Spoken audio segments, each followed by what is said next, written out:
Hi all, നമ്മളെ കൂടെ തന്നെ ഇന്റഗ്രേറ്റഡ് സ്കൂളിൽ പഠിച്ചിറങ്ങി ബോർഡ് എക്സാമിലും നീറ്റിലും ടോപ്പേഴ്സ് ആയിട്ടുള്ള കുറെ സ്റ്റുഡൻസ് ഉണ്ട്. എങ്ങനെ ഉണ്ടായിരുന്നു നീറ്റ് എക്സാമിന്റെ ഡേൽ എക്സ്പീരിയൻസ്? ടഫാണെന്ന് അറിയാം, കിട്ടൂലെന്ന് വിചാരിച്ച്. ലാംഗ്വേജ് ഭയങ്കര പ്രശ്നമാണ്. മലയാളം മീഡിയം സ്റ്റുഡന്റ് 10th വരെ മലയാളം മീഡിയം ആയിരുന്നു. എക്സ്പെക്ട് ചെയ്തിരുന്നു ഒരു +2ന്റെ കൂടെ തന്നെ ഒരു MBBS കയറാൻ പറ്റും എന്നുള്ള ആക്കം ത്വരണം, വെലോസിറ്റി, ആക്സിലറേഷൻ ഇതൊക്കെ എങ്ങനെ മാറ്റാൻ പറ്റും? ഫിസിക്സ് തുടങ്ങി ഇപ്പൊ മനസ്സിലായി, നല്ല ടഫാണ്. എത്ര സ്കോർ ഉണ്ട് ഇപ്പം? 542. നമ്മൾ എക്സ്ട്രാ ഗേറ്റിലേക്ക് പോകുന്നതിന് പകരം NCERT എന്നുള്ള ബുക്ക് ഉണ്ട്, അതിൽ വരുന്ന സോൾവ്ഡ് പ്രോബ്ലംസ്, അതിൽ വരുന്ന ടെക്സ്റ്റ്, അതിന്റെ റീഡിങ് മസ്റ്റാണ്. ഹായ് ഓൾ, ഇന്റഗ്രേറ്റഡ് സ്കൂളിന്റെ ക്ലാസ് റൂമിലാണ് ഞാൻ അഫ്സൽ സാർ ഇരിക്കുന്നത്. നമ്മളെ കൂടെ തന്നെ ഇന്റഗ്രേറ്റഡ് സ്കൂളിൽ പഠിച്ചിറങ്ങി ബോർഡ് എക്സാമിലും നീറ്റിലും ടോപ്പേഴ്സ് ആയിട്ടുള്ള കുറേ സ്റ്റുഡൻസ് ഉണ്ട്. സോ അവരായിട്ടുള്ള ഒരു ഷോർട്ട് ഇൻട്രാക്ഷൻ ആണ്. സ്ഥലപരിമിതിയോ കാര്യങ്ങളോ ക്യാമറയുടെ പരിമിതിയോ കാരണം ലിമിറ്റഡ് ആയിരിക്കും നമ്മൾ അതിൻ്റെ മൂവ്മെൻറ്റ്. നമ്മൾ വെൽ പ്ലാൻഡ് ആയിട്ടുള്ള ഒരു ഇൻ്റർവ്യൂ ഒന്നും അല്ല. സ്റ്റിൽ നമ്മളെ പിള്ളേരോടൊന്ന് നമ്മൾ ഇൻട്രാക്ട് ചെയ്ത് നോക്കുക എന്നുള്ളതാണ്. സോ നമ്മുടെ ബാസിൽ സ്റ്റുഡൻസ് എല്ലാവരും ഇവിടെ തന്നെ ഉണ്ട്. ബോർഡ് എക്സാമിന് എല്ലാ വിഷയത്തിലും A+ വാങ്ങിച്ച് നല്ല മാർക്ക് വാങ്ങിച്ച് കൂട്ടും. അതോടൊപ്പം തന്നെ നീറ്റ് ഈ വർഷത്തെ നല്ല ടഫായിട്ടുള്ള നീറ്റ് എക്സാം ആണെങ്കിലും അതിന് 500 എബോവ് സ്കോർ ചെയ്ത് ഒരുപാട് പേര് നമ്മളെ കൂടെ ഇരിക്കുന്നുണ്ട്. സോ അവരായിട്ട് നമുക്ക് സ്ലോലി ഡിസ്കഷൻ തുടങ്ങുക എന്നുള്ളതാണ്. അഫ്സൽ സാർ ഇവിടെ ഇരുന്ന പിള്ളേരെ പറയുമ്പോൾ തന്നെ ഇതല്ലാതെ ആരൊക്കെയുണ്ട് സാറിന് ലിസ്റ്റ് ഔട്ട് ചെയ്യാൻ പറ്റുന്ന ആളുകൾ തന്നെ വേറെ ഉണ്ട്? ഒരുപാട് ആളുകളുണ്ട്. ഒരുപാട് സിനാനെ പോലുള്ള, പിന്നെ നമ്മുടെ നന്നായി മാർക്ക് 500 മുകളിൽ മാർക്ക് വാങ്ങിയ ഒരുപാട് കുട്ടികൾ, അഫ്രീന്, അതുപോലെ ആസിയ UV, സിനാന്, നേരത്തെ പറഞ്ഞ ആക്കില്, ആദില്, കുറെ കുട്ടികളുണ്ട്. 5 to 8 പേര് ഇപ്പോഴും മിസ്സിംഗ് ആണ്. എന്നാലും സ്റ്റിൽ ഇവിടെ ആക്കില്ലേ. എങ്ങനെ ഉണ്ടായിരുന്നു നീറ്റ് എക്സാമിന്റെ ഡേൽ എക്സ്പീരിയൻസ്? അങ്ങനെ ആലോചിച്ചൊന്നുമില്ല. ഒരു പേടിണ്ടായിരുന്നു. ലാസ്റ്റ് കഴിഞ്ഞപ്പോ നീറ്റ് എക്സാം ആണെന്നുള്ള ബോധത്തിൽ നിന്ന് ആലോചിക്കാൻ നിന്നില്ല. അപ്പോൾ ഒരു റെഗുലർ എക്സാം എഴുതുന്നത് പോലെ തന്നെയാണ് നിങ്ങൾ ഫീൽ ചെയ്ത് എഴുതിയത്. എക്സാം എഴുതി കഴിഞ്ഞ ഉടനെ എന്ത് ഫീൽ ഉണ്ടായിരുന്നു? നല്ല ടഫായി നമുക്ക് അങ്ങനെ ഒരു ഫീൽ ഉണ്ടായിരുന്നോ? എങ്ങനെയായിരുന്നു? ടഫാണെന്ന് അറിയാം, കിട്ടൂലെന്ന് വിചാരിച്ച് വേറെ എന്തെങ്കിലും നോക്കാൻ വിചാരിച്ചു. ആഡ് ചെയ്തപ്പോ എത്ര സ്കോർ ഉണ്ട് ഇപ്പം? 548. ഒരു നല്ല സ്കോർ തന്നെയാണ്. നമുക്കിപ്പം ഇപ്പോഴും എന്താ പറയുക, സ്കോർ എത്രയാന്നുള്ളത് അല്ലെങ്കിൽ കട്ട് ഓഫ് ഔട്ട് ആവുന്നത് അൺസർട്ടിറ്റി ഉണ്ട്. സ്റ്റിൽ നമ്മളിങ്ങനെ ഓരോ ദിവസം കേട്ട് പോകുന്നതോറും ഇപ്പോൾ 520 510 500 ഒക്കെ കട്ട് ഓഫ് കുറയുന്നു ഇങ്ങനെ കേട്ടുകൊണ്ടിരിക്കുമ്പോൾ ഡെഫിനറ്റ്ലി ഇപ്പം എക്സ്പെക്ട് ചെയ്തിരുന്നു ഒരു +2ന്റെ കൂടെ തന്നെ ഒരു MBBS കയറാൻ പറ്റും എന്നുള്ള റിസൾട്ട് ഇനി വരാനുണ്ട്. Okay, definitely. എന്താണ് തോന്നുന്നത് അപ്പം? ആദ്യം വിചാരിച്ചിരുന്നു, ലാസ്റ്റിക്ക് എത്തിയപ്പോ കഴിയൂലെന്ന് തോന്നി. പിന്നെ എഴുതിക്കാണ്ട് നോക്കാന്നുള്ളതിൽ എത്രത്തോളം വർക്ക് എടുത്തിട്ടുണ്ടായിരുന്നു? അവസാനം നല്ല വർക്ക് എടുത്ത് തന്നെ. കൊറേ നേരം ഇരുന്ന് പഠിക്കും. ലാസ്റ്റ്ക്ക് 2 മണി വരെയൊക്കെ ഇരുന്നാണ്ട് പഠിച്ചായിരുന്നു. ദിവസം എത്ര ഹവേഴ്സ് യൂട്ടിലൈസ് ചെയ്യായിരുന്നു? 15 മണിക്കൂർ. 15 മണിക്കൂർ ഡെയിലി തന്നെ യൂസ് ചെയ്യായിരുന്നു. എത്ര ക്വസ്റ്റ്യൻസ് ഒക്കെ ഡെയിലി പ്രാക്ടീസ് ചെയ്യുന്നുണ്ട്? മേ ബി നെക്സ്റ്റ് ഇയർത്തെ ഇന്റഗ്രേറ്റഡ് സ്കൂളിലെ കുട്ടികൾക്ക് തന്നെ മനസ്സിലാക്കാൻ വേണ്ടി പറയുകയാണെങ്കിൽ ലാസ്റ്റ് റിപ്പീറ്റിന്റെ ടൈമില് 200 +1 +2 കഴിഞ്ഞ് റിപ്പീറ്റിംഗ് ആയിട്ട് ഒരു ക്ലാസ് ഇരിക്കുന്ന സമയത്ത് 200 മേലെ ചെയ്തു. ബയോളജി കൂട്ടാൻ ദ ബെസ്റ്റ് ഒക്കെ പറയുകയാണെങ്കിൽ ബെസ്റ്റ് ഡേയിലൊക്കെ പോവുകയാണെങ്കിൽ എല്ലാ എക്സാമുകളും കൂട്ടുകയാണെങ്കിൽ ഒരു ദിവസം കുറെ എക്സാം ഉണ്ടാവില്ല, കൂട്ടുകയാണെങ്കിൽ 300 എബോവ് ക്വസ്റ്റ്യൻസ് ഒക്കെ ഡെയിലി തന്നെ പ്രാക്ടീസ് ചെയ്ത് പോകുമായിരുന്നു അല്ലേ? ഇത് വൺ ഓഫ് ദി ചെയ്ത ഒരു നല്ല കാര്യം. ഇപ്പം ഈ റാങ്കിലേക്കോ അല്ലെങ്കിൽ മാർക്കിലേക്ക് എത്തി അതിൽ ചെയ്ത ഒരു ബെസ്റ്റ് തിങ്, നിങ്ങളുടെ സൈഡിൽ നിന്ന് ചെയ്ത നല്ല കാര്യം എന്ന് പറയാൻ പറ്റുന്ന ഒരു കാര്യം എടുത്ത് പറയാൻ പറ്റുമോ? ഓരോ പ്ലാന് തന്നിക്കണേ അത് നേരെ പഠിച്ചു പോവാ. ലാസ്റ്റിക്ക് നമ്മൾക്കായിട്ട് കൂടുതൽ പ്ലാൻ ഒന്നും ഇടാൻ നിൽക്കുക. അങ്ങനെ ഓരോ പ്ലാൻ തന്നെ ഫുള്ള് നോക്കിക്കാണ്ട് അത് കംപ്ലീറ്റ് ആക്കാൻ നോക്കും. ഈ 2 ഇയറിന്റെ ജേർണി ഒന്ന് ഒരു ക്രിസ്പായിട്ട് പറയുകയാണെങ്കിൽ എങ്ങനെയായിരുന്നു? 10th കഴിഞ്ഞപ്പോൾ തന്നെ ഒരു മെഡിക്കൽ ഡോക്ടർ ആവണമെന്നുള്ള അംബിഷൻ വെച്ച് അങ്ങനെ തന്നെ കൊണ്ടുപോയതായിരുന്നു. എങ്ങനെയായിരുന്നു ആ 2 ഇയർ ജേർണി? ഒന്ന് താങ്കളുടെ ഒരു 1 മിനിറ്റ് കൊണ്ട് പറയുകയാണെങ്കിൽ. 10 കഴിഞ്ഞപ്പോ അങ്ങനൊന്നും വിചാരിച്ചതല്ല. നല്ല +2 നല്ല പഠിക്കണം വിചാരിച്ചു കണ്ട് വന്നതാണ്. ഇങ്ങനെ ഒരു ഇന്റഗ്രേറ്റഡ് പോവാ വിചാരിച്ച്. പിന്നെ മനസ്സിലായി വേറെ തന്നെ ഒരു ഇതുണ്ട്, ഫീൽഡ് ഉണ്ട്. അങ്ങനെ ലാസ്റ്റിക്ക് ഇവരൊക്കെ കണ്ടപ്പോ ഇക്കും പിന്നെ മോട്ടിവേറ്റ് ആയി, ഇത് ചെയ്താൽ നല്ലൊരു ഇതാണ് എന്നുള്ളതിലെത്തി. പിന്നെ നോക്കാൻ തുടങ്ങി. അങ്ങനെ ഡോക്ടർ ആവാൻ വിചാരിച്ചു. +1 +2 അങ്ങനെ തന്നെ +1 നമ്മുടെ എക്സ്പെക്ടേഷൻ ഉണ്ടായിരുന്നു നീറ്റിലേക്ക് ഒരു സ്കോർ ചെയ്യാൻ പറ്റും, നമ്മളങ്ങനെ പുഷ് ചെയ്യുന്നുണ്ടെങ്കിലും നീറ്റിലേക്ക് ആ സ്കോർ ചെയ്ത് എത്തിക്കാൻ പറ്റും എന്നുള്ളൊരു എക്സ്പെക്ടേഷൻ ഉണ്ടായിരുന്നോ? +1 ഉണ്ടായിട്ടില്ല. അവസാനം ഇവിടുത്തെ റിപ്പീറ്റ് തുടങ്ങിയപ്പോ ചിലപ്പം കിട്ടും, ചിലപ്പം ആദ്യ പറഞ്ഞ ഞാൻ വേണ്ടി ഒന്ന് ക്ലിയർ ചെയ്യാം. റിപ്പീറ്റ് തുടങ്ങിയപ്പോൾ എന്ന് പറഞ്ഞതെന്ന് വെച്ചാൽ നമ്മൾ +1ന്റെ ക്ലാസ് ഫസ്റ്റത്തെ ഇയർ ഡിസംബർ കൊണ്ട് കംപ്ലീറ്റ് ചെയ്യും, പിന്നെ +1ന്റെ ജൂലൈ കംപ്ലീറ്റ് ചെയ്യും, പിന്നെയുള്ള ടൈം നമ്മൾ റിപ്പീറ്റിങ്ങിനാണ് യൂസ് ചെയ്യുന്നത് അല്ലേ? പക്ഷെ ആ അങ്ങനെ ചെയ്തുകൊണ്ടിരിക്കുമ്പോൾ റിപ്പീറ്റ് ഇങ്ങനെ ചെയ്തുകൊണ്ടിരിക്കുന്ന സമയത്ത് ബോർഡ് എക്സാം വരാല്ലേ, അപ്പോൾ അതെങ്ങനെ ടാക്കിൾ ചെയ്ത് ബോർഡിന് ലാസ്റ്റ് 1 month മാത്രമേ പ്രിപ്പയർ ചെയ്തിട്ടുള്ളൂ? ബോർഡിന് എത്ര സ്കോർ?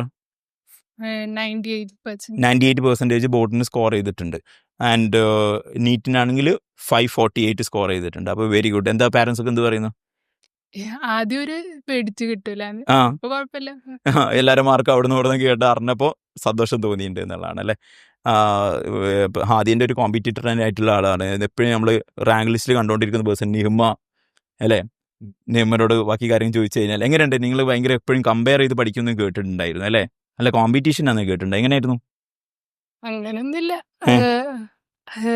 ബ്യൂറോക്രാറ്റ്സിന്റെ ഇടയിൽ തന്നെ നല്ല കോമ്പറ്റീഷൻ ഉണ്ട്. ആ എന്താ ബ്യൂറോക്രാറ്റ്സ് ചിലപ്പോൾ ആൾക്കാർക്ക് അറിഞ്ഞോട്ടുണ്ടാവില്ല. എന്താണ് നല്ല നല്ല സ്കോർ ഉള്ള ആൾക്കാരെ ഒരു പേരിട്ട് വിളിക്കുക എന്നുള്ളതാണ് അല്ലേ. എന്നിട്ട് അതാവുമ്പോ ഓരൊക്കെ പഠിക്കണ പറയുമ്പോ നമുക്കും പഠിക്കാൻ തോന്നും. ഓരോ മുന്നേ എടുക്കണം തോന്നും.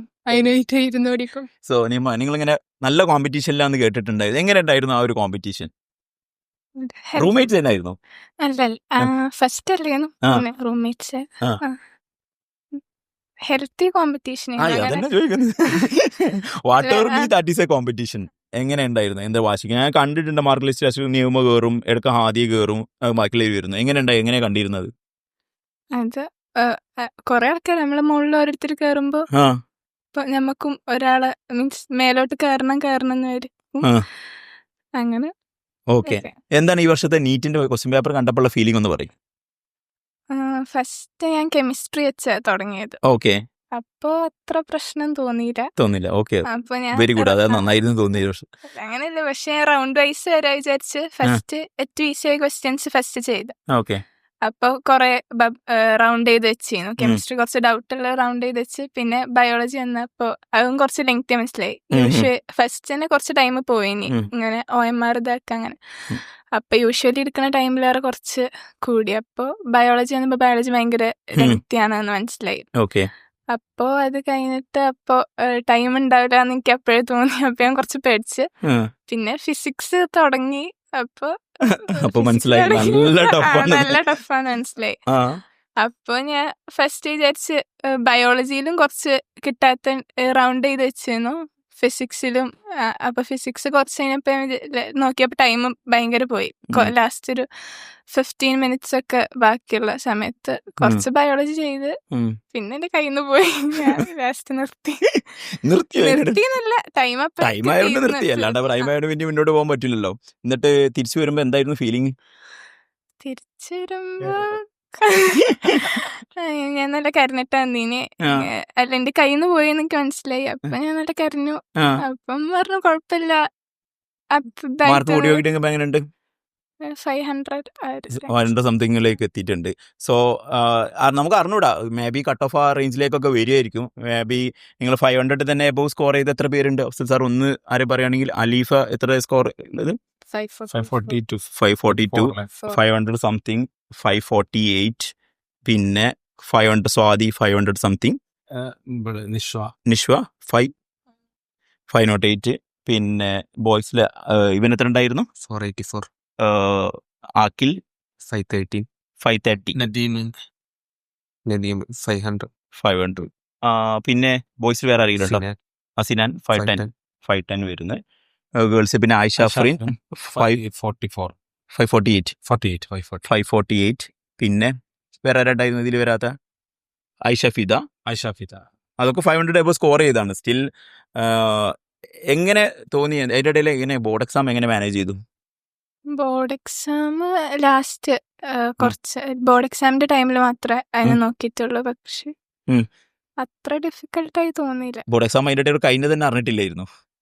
അങ്ങനെ ആയിരുന്നോ? അല്ലെങ്കിൽ എങ്ങനെയായിരുന്നു? എത്രത്തോളം പെർസെൻറ്റേജ് ബോർഡ് എക്സാമിന് നീറ്റിന് വേണ്ടി കോൺസെൻട്രേഷൻ കൊടുത്തിരുന്നു? ഒരു പെർസെൻറ്റേജ് സ്പ്ലിറ്റ് പറയുകയാണെങ്കിൽ 50% നീറ്റിനും 50% ബോർഡിനാണോ? എങ്ങനെയാണ് കൊടുത്തിരുന്നത്? ബോർഡ് എക്സാമിന് എത്ര കോൺസെൻട്രേറ്റ് ചെയ്തില്ല. എന്നാലും ഒരു പെർസെൻറ്റേജ് കണക്ക് പറയുകയാണെങ്കിൽ നമ്മുടെ +1 സ്റ്റുഡൻസ് കൂടി കിട്ടാൻ വേണ്ടിയിട്ടാണ്. 90% നീറ്റ് തന്നെ. 90% നീറ്റിന് എന്താ നോക്കിയത്? 90 ആണോ? ഞാൻ എക്സ്പെക്ട് ചെയ്ത് ഞാൻ ചോദിച്ചു കേട്ടോ, എനിക്ക് അറിയുന്നോണ്ടാ. 90 ആണോ? 90 എബോവ് പെർസെൻറ്റേജ് നീറ്റിനാണോ കൊടുത്ത്? അങ്ങനെ പറയാം. 95% നീറ്റിന് എന്നാ കൊടുത്തിരുന്നത്. ഒരു 5% ബോർഡിന് കൊടുത്തു. ബോർഡിന് എത്ര സ്കോർ ചെയ്തു? 99%. 99%. മാർക്ക് വൈസ് പറയുകയാണെങ്കിൽ 1188. 1188. 12 മാർക്ക് പോയിട്ടുണ്ട്. 12 മാർക്ക് ഏതിലാ പോയത്? ഇംഗ്ലീഷില് ഇംഗ്ലീഷ് 7, ആ പിന്നെ മാത്സ് 2 മാർക്ക് പോയി, ആ ബാക്കി എല്ലാത്തിലും 1 മാർക്ക്. ബാക്കിയുള്ളത് ഓക്കെ. അപ്പൊ നന്നായി സ്കോർ ചെയ്തിട്ടുണ്ട്. എനിക്ക് സിമിലർ മാർക്ക് വാങ്ങിച്ച ഒരു പേഴ്സൺ ആണ് അംന അംന ബക്കർ. അംന ബക്കർ എനിക്കറിയാം +1 ഫുൾ മാർക്ക്. ഫുൾ മാർക്ക് വാങ്ങിച്ച പേഴ്സൺ ആണ്. എങ്ങനെ അത് സാധിച്ചു? എങ്ങനെയാണ് ആ ബോർഡ് എക്സാമിന്റെ അത്ര തന്നെ സ്കോർ മെയിൻറ്റെയിൻ ചെയ്തുകൊണ്ട്? ഇപ്പം +1 ജസ്റ്റ് 600 വാങ്ങിക്കുക മാത്രമല്ല ചെയ്ത്. 600 ഔട്ട് ഓഫ് 600 അല്ലായിരുന്നു, 520 ഔട്ട് ഓഫ് 520 വാങ്ങിച്ചിട്ടുണ്ട് +1. +2 ആയപ്പോഴും കുറവൊന്നും വരുത്തിയിട്ടില്ല. എത്ര +2 വന്നത്? 99% മൈക്ക് വെച്ചു. 99% മാർക്ക് വാങ്ങിക്കാൻ പറ്റി. എന്താണ് ഇത്ര കൺസിസ്റ്റന്റ് ആയിട്ട് 2 ഇയറിലും നല്ല മാർക്ക്? ഈ 12 മാർക്ക് എവിടെയാണ് ലോസ് ആയത് +2? മാത്സിൽ 7 മാർക്ക് പോയി, ആ ഇംഗ്ലീഷിൽ 5 മാർക്ക്. ഇംഗ്ലീഷും മാത്സും മാത്രമാണ് ബാക്കി. സയൻസ് ബാക്കി ഫുള്ളാണോ? ബാക്കി ഫുള്ള് വാങ്ങിച്ചിട്ടുണ്ട്. എങ്ങനെയുണ്ട് നീറ്റിൻ്റെ? നിങ്ങൾക്ക് ഒന്നും നീറ്റ് കൂട്ടിയില്ല എന്നാണ് പറഞ്ഞതല്ലേ? ഓക്കെ. നിങ്ങൾ ഇമ്പോർട്ടൻസ് കൊടുത്ത് എങ്ങനെ ഉണ്ടായിരുന്നു നീറ്റിന് അല്ലെങ്കിൽ ബോർഡ് എക്സാമിന്? എങ്ങനെയാണ് പ്രപ്പോർഷൻ കീപ്പ് ചെയ്തിന്? ഇല്ല, തീരെ +1 നമുക്ക് പേടിയുണ്ടായിരുന്നു. ഇങ്ങനെ ആ ആദ്യം നമുക്ക് തീരെ കോൺഫിഡൻസ്, നീറ്റ് കിട്ടുമെന്ന് പറയില്ല. കോൺഫിഡൻസ് ഇല്ല. അപ്പോൾ ബോർഡിന് തന്നെ നല്ല കോൺസെൻട്രേഷൻ ഇല്ല, കൊടുത്തിട്ടില്ല എന്ന് പറഞ്ഞു. പക്ഷെ പേടിയുണ്ടായിരുന്നു. ആ ഓക്കെ. പിന്നെ ഇവിടുത്തെ റിവിഷൻ പ്ലാൻ +1 അതേപോലെ ചെയ്തു. ഇവിടെ തന്ന നോട്ട് അത് മാത്രം. അതുകൊണ്ട് തന്നെ വെച്ച് +1 ഫുൾ മാർക്ക് വാങ്ങിക്കാൻ പറ്റി. അല്ല അങ്ങനല്ല. ആ, മാത്സ് ഒക്കെ അതന്നെ. വാങ്ങിക്കാൻ പറ്റില്ലേ? ഓക്കെ. മാത്സ് ഒക്കെ അതന്നെയാണ് സാറിന്റെ. നമുക്ക് അറിയാലോ, ഒരു ഫിക്സ്ഡ് ക്വസ്റ്റ്യൻസും പിന്നെ കാര്യങ്ങളൊക്കെയാണ്. പിന്നെ +2 അതന്നെ. കാരണം നമുക്ക് ആ ഇതിൽ തന്നെ ഇവിടുത്തെ എന്താണോ അതന്നെ നമുക്ക് എഴുതിയോണ്ട് കിട്ടിയുള്ളൂ. പിന്നെ ഒരു മാത്സിൽ 5 മാർക്കോ പോയി, 5 ഇംഗ്ലീഷ് പോയി. അത് എന്ത് ചെയ്ത് കഴിഞ്ഞാൽ കോമ്പൻസേറ്റ് ചെയ്യാൻ പറ്റുമായിരുന്നു തോന്നുന്നുണ്ട് ഇപ്പം? മേ ബി നെക്സ്റ്റ് ഇയറിലെ കുട്ടികൾക്കൊന്ന് അഡ്വൈസ് ചെയ്യാൻ ഹെൽപ്ഫുൾ ആവണം. മേ ബി നമുക്ക് തന്നെ കറക്റ്റ് ചെയ്യാൻ വേണ്ടി തോന്നുകയാണെങ്കിൽ. അത് ബുക്കിൽ ഇല്ലാത്ത ക്വസ്റ്റ്യൻസ് വന്നിരുന്നോ, അല്ലെങ്കിൽ നിങ്ങൾക്ക് അറിയാത്തതാണോ? എങ്ങനെ ഉണ്ടായിരുന്നത്? ഞാന് +2 ഞാൻ തീരെ കുറച്ചും കൂടി ഇതിന് നോക്കിയോണ്ട് നീറ്റ് നോക്കിയോണ്ട് മാത്സ് ഞാൻ കുറച്ചും കൂടി എനിക്ക് വലിയ ഞാൻ അങ്ങനെ ഔട്ട് മാത്രം പഠിക്കണോണ്ട് തന്നെ ഉള്ളിക്കും നമ്മൾ ഇറങ്ങണില്ലല്ലോ മാത്സിന്. ആ അപ്പൊ എനിക്ക് വലിയ ഇഷ്ടമൊന്നുമില്ല മാത്സ്. മാത്സ് അത്ര ഇഷ്ടമില്ലായിരുന്നു. അതുകൊണ്ട് തന്നെ ഒരു 5 മാർക്ക് പോയത്. അത് കുറച്ചുകൂടി പഠിച്ചു കഴിഞ്ഞാൽ അത് ഫുൾ തന്നെ ആക്കാൻ പറ്റുമായിരുന്നു. കിട്ടുന്ന ആ ലോസ് ആയ ക്വസ്റ്റ്യൻ എങ്ങനെ പോയി എന്നാ തോന്നുന്നത്? അത് എന്റെ മണ്ടത്ത് മണ്ടത്തിന് കൊണ്ട് പോയതാണ്. ഓക്കെ. ഇംഗ്ലീഷോ? ഇംഗ്ലീഷ് ഒന്നുകൂടി സ്ട്രെസ് കൊടുക്കായിരുന്നു എന്ന് തോന്നുന്നുണ്ടോ ഈ 5 മാർക്ക് കൂടി കിട്ടാൻ വേണ്ടിയിട്ട്? ഇംഗ്ലീഷ് ഇല്ല, അപ്പൊ നമ്മള് കൊറേ കൂടുതൽ എഴുതണം. ആ സമയത്തുള്ള നല്ല പെർഫോമൻസ് കാണിച്ചു കഴിഞ്ഞാൽ കിട്ടാവുന്നതാണോ? പിന്നെ ഗ്രാമർ കുറച്ച് നോക്കുക. എന്ത് ചെയ്താലും ഇംഗ്ലീഷിൽ ഫുള്ള് കിട്ടുമായിരുന്നു? മേ ബി നിങ്ങൾ ബാക്കിയുള്ളതിലൊക്കെ ഫുള്ള് വാങ്ങിച്ച ആളാണ്. എന്താണ് കൊറേ എഴുതുക, കൊറേ നമ്മള് മനസ്സിലാക്കി കൊടുക്കാം. അറിയുന്നുണ്ട്, മനസ്സിലാക്കി കൊടുക്കുക എന്നുള്ളതാണ്. ഓക്കെ. അടിപൊളിയായിട്ടുണ്ട്. ആൻഡ് അലീഫ, കമ്മിങ് ടു അലീഫ എന്ന് പറഞ്ഞാൽ നമ്മുടെ തന്നെ ഡോക്ടർ ആസിഫിൻ്റെ സ്വന്തം ബാച്ച്മേറ്റ്. കാലിക്കറ്റ് മെഡിക്കൽ കോളേജിലെ യൂണിയൻ ചെയർമാനൊക്കെ ആയിരുന്നു. അവരുടെ സിസ്റ്ററാണ്. അപ്പോൾ നമ്മൾ കാണുമ്പോൾ വയ്ക്കുമ്പോൾ മുതൽ തന്നെ തുടക്കം മുതലേ പറഞ്ഞു, അലീഫ നീ വാങ്ങിച്ചില്ല എന്നുണ്ടെങ്കിൽ നമ്മൾ അമീനോട് പ്രത്യേകം പറയേണ്ടി വരും എന്നൊക്കെ പറഞ്ഞിട്ടുണ്ട്. സോ ഫൈനലി ബോർഡ് എക്സാം ആവട്ടെ നീറ്റ് ആവട്ടെ നല്ല സ്കോർ വാങ്ങിക്കാൻ പറ്റി. എങ്ങനെ ഉണ്ടായിരുന്നു സ്കോർ? എങ്ങനെ? ബോർഡ് പറഞ്ഞോളൂ. 96% ബോർഡിന് വാങ്ങിച്ചു. ആൻഡ് നീറ്റിന് 544. അപ്പോൾ നീറ്റിൻ്റെ സ്കോർ നോക്കുമ്പോൾ റിലേറ്റീവ്ലി നല്ല തന്നെയാണ്. ഇപ്പോൾ ഒരു 4% കുറവ് ബോർഡിൽ വന്നിട്ടുണ്ട്. അതെങ്ങനെയാണ്, എന്തുകൊണ്ടാ എന്നുള്ളത്? +1 +2 ഇംഗ്ലീഷിൽ നല്ല മാർക്ക് പോയി. ഇംഗ്ലീഷ് വന്നേ അറിയില്ല. പറഞ്ഞിരുന്നു. എന്താ? ലാംഗ്വേജ് ഭയങ്കര പ്രശ്നമാണ്. ഇംഗ്ലീഷിൽ കുറച്ച് മലയാളം മീഡിയം ഒന്നല്ല, ലെഫ്റ്റ് സൈഡ് ഓഫ് ബ്രെയിൻ മാത്രം കൂടുതലാണല്ലേ ലാംഗ്വേജ് സ്കിൽസോ സയൻസ് സ്കിൽസോ അങ്ങനെയാണല്ലോ പറയുന്നത്. ചിലപ്പോൾ അങ്ങനെ ആയിരിക്കണമെങ്കിലോ. മലയാളം മീഡിയം കേട്ടോ. മലയാളം മീഡിയം, അതുകൊണ്ടാണ് മലയാളം മീഡിയം സ്റ്റുഡൻറ്റ്. 10th വരെ മലയാളം മീഡിയം ആയിരുന്നു. അപ്പോൾ ഈ ആക്കം, ത്വരണം, വെലോസിറ്റി, ആക്സിലറേഷൻ ഇതൊക്കെ എങ്ങനെ മാറ്റാൻ പറ്റി, സ്വിച്ച് ചെയ്ത് കീപ്പ് ചെയ്യാൻ പറ്റി? 2 വർഷം കൊണ്ട് ഇപ്പം കുറേ പേർക്ക് ഇപ്പോൾ 510 വാങ്ങിച്ച സിനാനുണ്ട്, മലയാളം മീഡിയമാണ്. അപ്പോൾ അവർക്കൊക്കെ കൺഫ്യൂഷൻ ഉണ്ട്. തുടങ്ങുമ്പോൾ ഒരു ഇൻഫീരിയോറിറ്റി ഫീൽ ഉണ്ടാവില്ലേ? അതായത് നമ്മൾ പഠിച്ച അതേ ടേംസ് അല്ല പഠിക്കുന്നത്. അപ്പം എങ്ങനെ? നല്ല ഉണ്ടായിരുന്നു. പക്ഷെ ഞാൻ ഫസ്റ്റ് അക്സെപ്റ്റ് ചെയ്തിരുന്നു അതങ്ങനെയാണ് എന്നില്ല. പിന്നെ നമ്മൾ എന്തായാലും ഇപ്പൊ നമുക്ക് അറിയില്ല, പഠിച്ചാ പ്രശ്നം തീർന്നില്ലേ. ഫസ്റ്റ് ഇതൊരു മന്ത് എങ്ങനെ ക്ലാസ് ഹാൻഡിൽ ചെയ്തിന്? കാരണം ഞാനും ആ ഫേസിലൂടെ പണ്ട് പോയൊരു പേഴ്സൺ ആണ്. ഇക്കറിയില്ല. അപ്പൊ ഞാന് ഒന്നെങ്കിൽ സാറിനോട് ചോദിക്കും അതിന്റെ മീനിങ് എന്താ ചോദിക്കും. പിന്നെ എപ്പോഴും സാർമാരോട് ഇങ്ങനെ ചോദിക്കുമ്പോ ഒരു ചെറിയ പ്രശ്നം. ഞാൻ തൊട്ടടുത്തിരിക്കുന്ന ആളോട് ചോദിക്കും ഇത് എന്താന്നുണ്ട്. അങ്ങനത്തെ എന്തെങ്കിലും എക്സാമ്പിളോ അല്ലെങ്കിൽ കോമഡി എന്തെങ്കിലും എടുത്ത് പറയാൻ പറ്റുന്നുണ്ടോ? ഇന്റർവ്യൂല് ഇങ്ങോട്ട് വരുമ്പോ ആസിഫ് സാർ എന്നെ ഇന്റർവ്യൂ ചെയ്ത്. അപ്പൊ സാർ എന്നോട് ചോദിച്ചു വാട്ട് ഈസ് ടൊമാറ്റോന്ന് വെച്ച്. ടൊമാറ്റോ എന്താ അറിയില്ല, എനിക്കറിയില്ല പറഞ്ഞു. അപ്പൊ ഞാൻ മലയാളത്തിൽ ആസിരന്ദ്രൻ ആസിരന്ധ്രം ആ ഓക്കെ. ആ ലീവ്സിന്റെ അതിലുണ്ടാവുന്നതാണല്ലോ, ലീവ്സിന്റെ അടിയിൽ. അപ്പൊ അമ്മച്ചി പറഞ്ഞു ആസിരന്ധ്രാണ് അതിന്റെ മലയാളം. അപ്പൊ ഞാൻ സാധനം പറഞ്ഞു കൊടുത്ത്. ആ ഓക്കെ.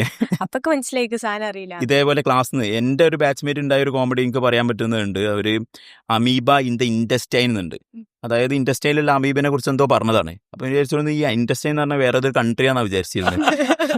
അത് ചെറുകുടലാണോ വൻകുടലാണോ അങ്ങനത്തെ കാര്യങ്ങളൊന്നും അറിയാത്ത ആളുടെ ഇനി. അപ്പൊ അത് ഏതാ രാജ്യം അല്ലല്ല, സത്യം പറയാൻ ഉണ്ടായതാണ്. ആളിപ്പോ ജർമ്മനിയിലാണ്. ആളിപ്പോൾ ജർമ്മനിയിൽ ഇംഗ്ലീഷും ബാക്കിയുള്ള കാര്യങ്ങളൊക്കെ ഹാൻഡിൽ ചെയ്യുന്നുണ്ട്. പക്ഷെ അവൻ പറഞ്ഞുകൊണ്ടിരുന്ന കാര്യം എനിക്ക് ഇപ്പോഴും ഓർമ്മയുണ്ട്. കാരണം ക്ലാസ്സിൽ അത്ര നേരം കേട്ടിട്ടുണ്ടെന്ന് ഇത് ഏതോ ഒരു കൺട്രിയിലുള്ള വേറൊരു ജീവിനെ കുറിച്ച് സംസാരിച്ചുകൊണ്ടിരിക്കുന്നതാണ്.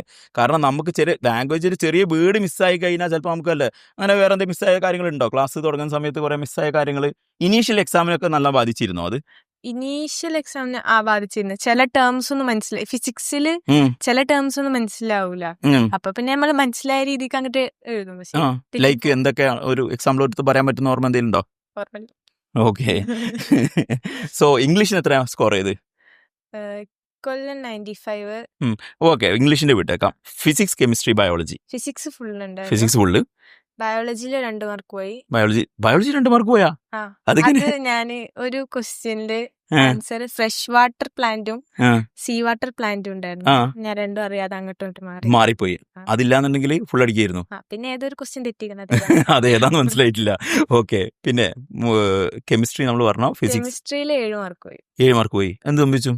അറിയില്ല. കെമിസ്ട്രി ഒന്നും കൂടി നമുക്ക് ഇമ്പ്രൂവ് ആയിട്ട് കുട്ടികളിൽ നിന്ന് കീപ്പ് ചെയ്യേണ്ട എന്തെങ്കിലും ഉണ്ടോ? അത് ക്വസ്റ്റ്യൻസ് കണ്ടു കഴിഞ്ഞപ്പോൾ നമ്മളെ ഫാക്കൽറ്റീസ് ആയിരുന്നു അല്ലെങ്കിൽ ടോപ്പ് എന്തെങ്കിലും സ്കൂൾ സൈഡിൽ നിന്ന് എന്തെങ്കിലും ഇമ്പ്രൂവ് ചെയ്യേണ്ട സാധനങ്ങളായി തോന്നിയിട്ടുണ്ടോ? കെമിസ്ട്രി കുറച്ചുകൂടി ഇല്ല, കെമിസ്ട്രി എനിക്ക് പൊതുവേ ഇനോർഗാനിക് പഠിച്ച് ഞാൻ പെട്ടെന്ന് പറഞ്ഞു. അത് ഇൻഓർഗാനിക് ആണ് ബുദ്ധിമുട്ടുണ്ടായത്. ഇനോർഗാനിക് അല്ല ബുദ്ധിമുട്ട്. ഞാൻ പറഞ്ഞില്ല നേരത്തെ എക്സ്ട്രീംലി ലെഫ്റ്റ് സൈഡ് ബ്രെയിനിന്റെ ആളാണ്. ഈ റൈറ്റ് സൈഡ് ബ്രെയിനുള്ള ആളുകൾക്കാണ്, അല്ല ലെഫ്റ്റ് സൈഡ് ബ്രെയിൻ നന്നായി യൂസ് ചെയ്യാൻ പറ്റുന്ന ആളുകൾക്ക് ലാംഗ്വേജ്, ഇൻഓർഗാനിക് ഇതൊക്കെ ഇഷ്യൂസ് ഉണ്ടാവുന്നു. സോ സിമിലർ കൈൻഡ് ആയിരിക്കും. സോ ഇനി എന്നാ അങ്ങോട്ട് മെഡിക്കൽ എവിടെ നല്ല അഡ്മിഷൻ കിട്ടി കഴിഞ്ഞാൽ എവിടെ ജോയിൻ ചെയ്യും? ഏട്ടനൊക്കെ ആഗ്രഹം, പക്ഷേ അതിലേക്ക് എത്തുമോ എന്നുള്ളതൊന്നും അറിയില്ല. സോ സ്റ്റിൽ നമ്മൾ വരട്ടെ എന്നുള്ളതാണ്. റിസൾട്ട് വന്നു കഴിഞ്ഞാൽ നമുക്ക് കുറച്ചുകൂടി കിട്ടുള്ളൂ. ബ്രദർ പഠിച്ച പോലെ തന്നെ കാലിക്കറ്റ് മെഡിക്കൽ കോളേജൊക്കെ തന്നെ പഠിക്കാൻ പറ്റട്ടെ എന്ന് വിഷ് ചെയ്യുന്നു. ആൻഡ് ഇപ്പം ജൂനിയേഴ്സിൽ 10ാം ക്ലാസ് കഴിഞ്ഞ് നമ്മളെ കൂടെ ഇൻ്റഗ്രേറ്ററിന് ജോയിൻ ചെയ്ത ഒരുപാട് കുട്ടികളുണ്ട് ഇപ്പം നമ്മളെ കൂടെ തന്നെ. അവരോട് എന്താ പറയാനുള്ളത്? ആസ് എ മുന്നിലൂടെ മറന്നുപോയ ഒരു സീനിയർ അലീഫ താത്ത ആയിട്ട് എന്ത് പറഞ്ഞു കൊടുക്കാനുണ്ട്?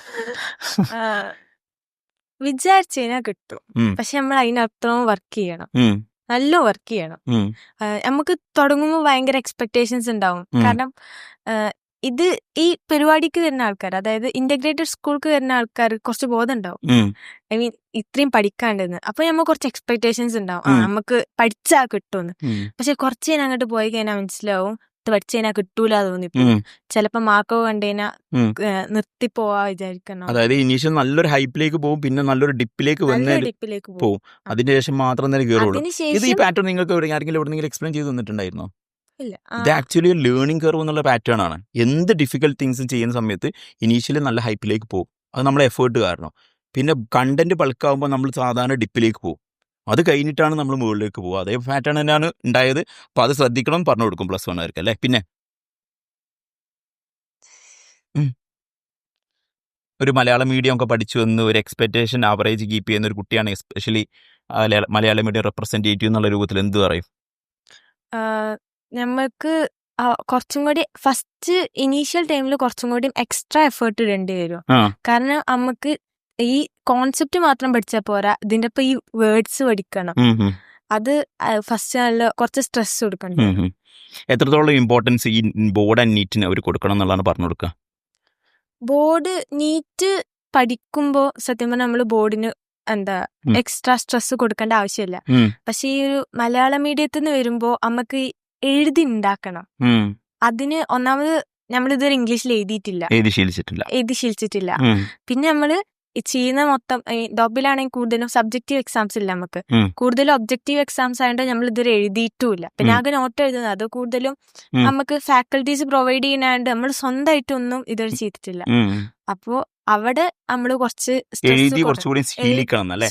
അറ്റ്ലീസ്റ്റ് നോട്ട് എന്നെങ്കിലും എഴുതി ശീലിക്കുക. പ്രത്യേകിച്ച് മലയാളം എഴുതുന്നതാണെങ്കിൽ നോട്ട് തന്നെ നന്നായിട്ട് എഴുതി സ്വന്തമായിട്ട് എഴുതി ശീലിക്കുക. ആൻഡ് റിട്ടൺ എക്സാം നമ്മൾ ഡെഫിനറ്റ്ലി റിട്ടൺ എക്സാംസ് ഒന്നുകൂടി കൂട്ടാനും പ്ലാൻ ആക്കുന്നുണ്ട് എന്നുള്ളതാണ്. വേറെ എന്തെങ്കിലും സജഷൻ അവരോട് പറയാനുണ്ടോ, അല്ലെങ്കിൽ ടോപ്പിനോട് സജഷൻസ് പറയാനുണ്ടോ? റിട്ടൺ എക്സാംസ് കൊടുക്കണമെന്നുണ്ട്. കുറച്ചുകൂടി നന്നായിട്ട് നന്നായിരിക്കുന്നുള്ളൂ. ഇപ്പം 96% പ്ലസ് ടുവിൽ വാങ്ങിച്ചതാണ്. അതിലെന്തെങ്കിലും റിഗ്രറ്റ് ഉണ്ടോ? ഒരു 4% എനിക്ക് എങ്ങനെയെങ്കിലും ഇൻക്രീസ് ചെയ്യായിരുന്നു. നിങ്ങൾക്ക് ഒരു 1 മന്ത് എക്സ്ട്രാ തിന്ന് വിചാരിക്കുക തിയറട്ടിക്കലി എന്ത് ചെയ്യായിരുന്നു? നീറ്റ് എക്സാം ആവണമല്ല, ബോർഡ് എക്സാമിന് ഒരു 1 മന്ത് വേണ്ട, ഒരു 10 days തന്നിട്ടുണ്ട്. എന്ത് ചെയ്യായിരുന്നു ഈ 4% ഇമ്പ്രൂവ് ചെയ്യാൻ വേണ്ടിയിട്ട്? നീറ്റ് ഉണ്ടാവുന്ന നീറ്റ് ഒന്നുമില്ല. നീറ്റ് എന്ന് പറഞ്ഞ സാധനം എവിടെ കാണാനില്ല. നിങ്ങൾക്ക് ഒരു 10 days തന്നു. നിങ്ങളുടെ ബോർഡ് എക്സാം 10 days കഴിഞ്ഞിട്ടാണ്. ഇപ്പം നിങ്ങൾക്ക് 96 ആണ് എന്ന് വിചാരിക്കുക. അവിടുന്ന് ആ 4% ഇമ്പ്രൂവ് ചെയ്യാൻ വേണ്ടിയിട്ട് നിങ്ങൾക്ക് എന്തൊക്കെ വർക്ക് ചെയ്യാൻ പറ്റുമായിരുന്നു? ഇംഗ്ലീഷ് ഒന്നുകൂടി സ്ട്രെസ് ചെയ്യാൻ. കുറച്ചുകൂടി ഇംഗ്ലീഷ് നന്നായി എഴുതുമായിരുന്നു. പിന്നെ ഇതേപോലെ തന്നെ ഈ കെമിസ്ട്രി ഇനോർഗാനിക് ഒക്കെ എഴുതി പഠിക്കുക. ഇനോർഗാനിക് കെമിസ്ട്രിയിലേക്കും ഇതിലേക്കും സ്ട്രെസ് കൊടുക്കുകയായിരുന്നു. സ്റ്റിൽ അത് നന്നായി ഇമ്പ്രൂവ് ചെയ്യും തോന്നുന്നുണ്ടോ? അല്ലെങ്കിൽ കുറേയൊക്കെ അവിടെ തന്നെ ആവുമോ? ഒരു 10 days കൊണ്ട് പെട്ടെന്നൊരു ഇമ്പ്രൂവ്മെന്റ് ഉണ്ടാവൂല, എന്നാലും കുറച്ചൊക്കെ ഉണ്ട്. ഓക്കെ 100% ഒക്കെ നിർത്തുണ്ടാവില്ല. Okay definitely. അപ്പോൾ എനിക്ക് തോന്നുന്നു കുറേ അധികം ഐഡിയ നമ്മുടെ പ്ലസ് വണ്ണിൽ ഇനി അടുത്ത വർഷം എക്സാം എഴുതാൻ പോകുന്ന ആളുകൾ കിട്ടിയെന്ന്. എന്തെങ്കിലും സ്പെസിഫിക്കലി പറയാണ്ടോ? ഞാൻ പറഞ്ഞതല്ലാണ്ട് ചോദിച്ച ഈ ഏരിയ അല്ലാണ്ട് പ്രത്യേകിച്ച് എന്തെങ്കിലും നിങ്ങളെ അനിയത്തിമാരാണ്, അവർക്ക് എന്തെങ്കിലും ഐഡിയാസ് കൊടുക്കണ്ടേ?